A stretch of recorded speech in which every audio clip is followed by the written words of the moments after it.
We will be doubling our income every 10 years, which means that our income will grow 16 times from what it is today on a per capita basis. But if you look at what's happening in the climate change area, if you look at what's happening in Doha and all that, and if you look at the world population of 9 billion in 2050, and if you look at what people think is an acceptable level of carbon emission, it's something like 3 or 4, greenhouse gas tons per carbon per year. And India is already at 1 or 2.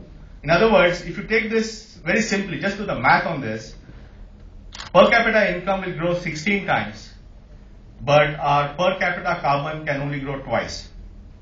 Now this is a very important point, because if you look at the history of industrial development for the last 200 years, the growth in income and the growth in emission is linear.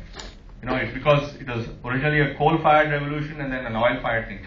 So we have to completely break the paradigm. In other words, we have to break the link between income growth and carbon emission. And that's a huge challenge. And again, we don't need to make the mistake of building this heavy, intensive carbon-based infrastructure and then go back after 20 years to fix it. Right now, when we haven't built it yet, we can fix it in a different way. So I've sort of defined the roadmap for that. So this is what I call as ideas we need to anticipate.